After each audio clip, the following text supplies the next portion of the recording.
આધાર card મેળવવા માટે વિવિધ તાલુકા સહિત ભરૂચ શહેરના લોકો જિલ્લા કલેક્ટર કચેરી ખાતે કતારો જમાવી રહ્યા છે।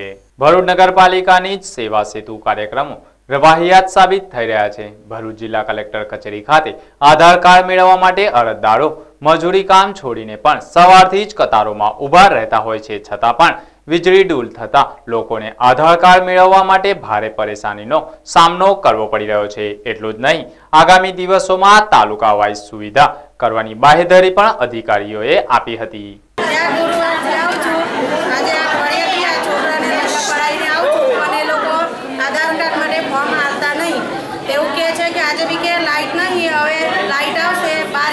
પછી તમે આવજો આવું કરીને અમે સવારે 7 વાગે 6 વાગે ને આવેલા છોકરાઓને રજા પડાવીને અહીંયા ઊભા છે લાઈનમાં। આધાર કાર્ડના ફોર્મ લેવા માટે લાઈનમાં ઊભા છીએ। અમે 9 વાગ્યાની લાઈનમાં ઊભા છે। લાઈટ નહીં હોવાથી અમને ફોર્મ આપવામાં આવતા નથી।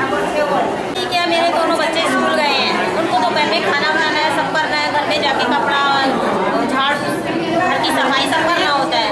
और ये बोलते हैं 3-4 दिन हुए तो बोलते हैं कि बच्चों को लेके आओ, बच्चों का आधार कब बनाएंगे, ऐसे लाइट में लेके आओ, बच्चों को छुट्टी दिला के लेके आओ। क्या बच्चे इसको उनको छुट्टी दिलाना जरूरी है? या आधार कार्ड नहीं देते हैं, इनको कोई भी रिश्वत देगा 100-200 रुपये में तुरंत फॉर्म मिल जाएगा।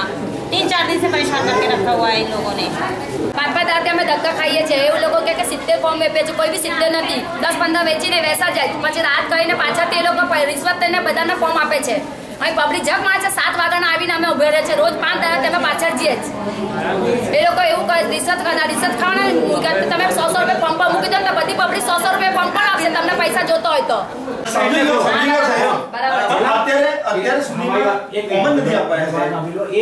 ફોર્મ આપવા જઉં છું તો અહીંયા બધા કે ફોટોગ્રાફી ને વિડીયોગ્રાફી કરે ચાલુ કરે પૈસા ની ફોર્મ આપે। એને એટલું કીધું કે હું ફોર્મ આપી દઉં કે જેથી લાઈટ આવે ત્યાં તમારા ફોર્મ ભરાઈ ગયા તો તૈયાર હો તો ફટાફટ ચાલુ થાય। બોલો એમને વેબસાઈટ પર ફોન છે, ફોર્મ એમને મે ઝેરોક્સ સ્ક્રીન વાપરે છે, બધી વસ્તુ છે। સાહેબ હું વેબસાઈટ પર પણ આ કરી આવ્યો છું તો મને એવું કહે છે કે વેરીફાઈ કરવા જવું પડશે તો આપણા ફોર્મ મારી ત્રણ છોકરાને મે મારા વેબસાઈટ પરથી હા એટલા માટે કે અમે વેરીફાઈ નું તૈયાર રાખીએ છીએ, નીચે વેરીફાઈ ની સહી લેવાની છે તો વેરીફાઈ ની સહી તો મામલતદાર ઓફિસમાં જવું પડશે। હા તો વેરીફાઈ મામલતદાર ઓફિસ બિચારો સહી કરી આપે છે। એના પર ડે એને જેટલી વાર લાગે છે ને તમે એક વાર બેસી જાઓ કેટલી વાર લાગે છે જન્મ કરવામાં અને છોકરો તો વધારે વાર લાગે છે એટલે કેટલા થઈ શકે છે એ કરો કેમ નહીં એવો પ્રશ્ન થાય છે।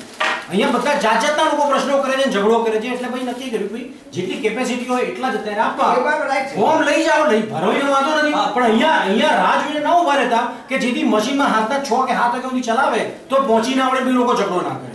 બે કારણ છે, મને કાંઈ ફોર્મ આપી દેવામાં વાંધો નથી, આ વેબસાઈટ પર છે જ ને તો ફોર્મ કેમ નથી?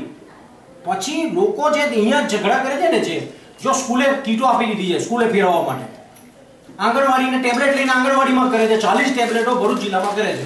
આંગણવાડીના કોઈ છોકરા અહીંયા આવવાની જરૂર નથી, ફ્રી ઓફ કોસ્ટ આ વાત સાંભળી ને આંગણવાડીમાં જઈને કરે, સ્કૂલ આવે તો છોકરા અહીંયા આવવાની જરૂર નથી।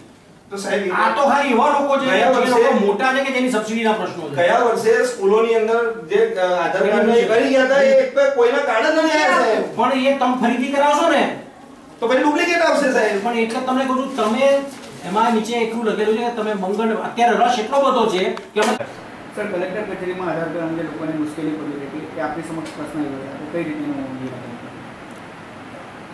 અત્યારે જે બાકીના રહીશો ખાસ કરીને છોકરાઓ માટેના પ્રશ્નોમાં જે રહી ગયા હોય એનો સ્કૂલ ખુલ્યાના શરૂઆતનો આ રશ જે હોય એના માટે અહીંયા જે 2 કીટો અમને ફાળવેલી એમાં બીજી 2 કીટો પણ હવે બીજા તાલુકાથી મંગાવી લીધી છે, સાંજ સુધી ચાલુ રાખવામાં આવે છે। સુધારા વધારા માટેના પણ લોકો આવે છે, નામમાં સુધારાથી લઈને મોબાઈલ નંબર એડ્રેસ એવા પણ હવે આવે છે કે એમને જરૂરિયાતો બીજી જગ્યાએ પાન કાર્ડથી લઈને રેશન કાર્ડ સુધી જરૂરિયાતો પડી છે, એટલે એનો પણ હવે જે અગાઉના મેળવી લીધેલા કાર્ડોમાં પણ સુધારા માટે લોકો આવે છે। એના માટે સર્ચ કરી આપવા માટે જેને અગાઉ નીકળી ગયા છે મળ્યા નથી કોઈ પણ કારણસર એને પણ સર્ચ કરી આપવા માટે અને તેમજ એના સુધારા માટે મંગળ અને ગુરુવાર સાંજની વ્યવસ્થા અત્યારે એટલા માટે રાખવામાં આવી છે કે ચાલુ ખુલતા દિવસે ખુલતા અઠવાડિયાના દિવસે રશ નવા કાર્ડ માટેના હોય છે, એટલે માટે એમની વ્યવસ્થા મંગળ અને ગુરુવાર સાંજે રાખી છે। બીજી 2 કીટો બીજા તાલુકાથી ભરૂચ માટે મંગાવી લેવામાં આવી છે કે જેથી રશને પહોંચી વળાય, જરૂર જણાય તો બીજી કીટો રાખવામાં આવશે। આ ઉપરાંત આંગણવાડીના બાળકો માટે મહિલા અને બાળ વિકાસ વિભાગ દ્વારા 40 ટેબ્લેટ અત્યારે હાલમાં પણ આંગણવાડીમાં બાળકોનું એનરોલમેન્ટ કરી રહ્યા છે। એટલા માટે લોકોએ પોતાના નાના બાળકોને 0 થી 5 વર્ષ માટે અહીંયા આવવાની પણ જરૂર નથી, એમનો આંગણવાડીમાં જ થઈ શકશે, ગામે ટેબ્લેટ આપી દેવામાં આવે છે।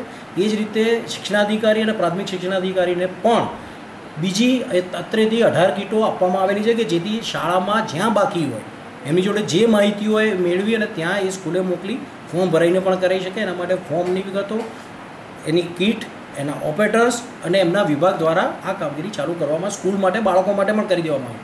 એટલે 3 જગ્યાએ હવે એક સાથે આપણે કરી રહ્યા છે, 0 થી 5 માટે આંગણવાડી માટે, બાળકોના ટેબ્લેટ માટે, શિક્ષણાધિકારીને પ્રાથમિક શિક્ષણાધિકારી સ્કૂલે અને અત્રે મામલતદાર કચેરી અને કલેક્ટર કચેરી દરેક તાલુકે।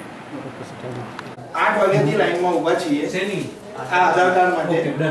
એનો લાઈટ ગયા પછી એમને એવું કીધું કે લાઈટ આવશે ત્યારે ફોર્મ આપીશું।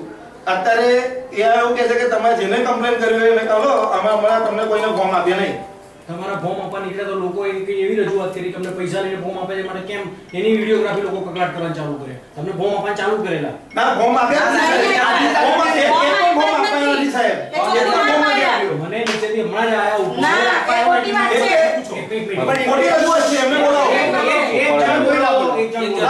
સાહેબ એક પણ ફોર્મ આપવા આવ્યા નથી। હું ત્યારે ફોર્મ અપાવું પણ એ શરતે કે એમાંથી કોઈ પણ જણ એવા આક્ષેપો નહીં કરે ખોટા કે પૈસા લઈને ફોર્મ આપે છે।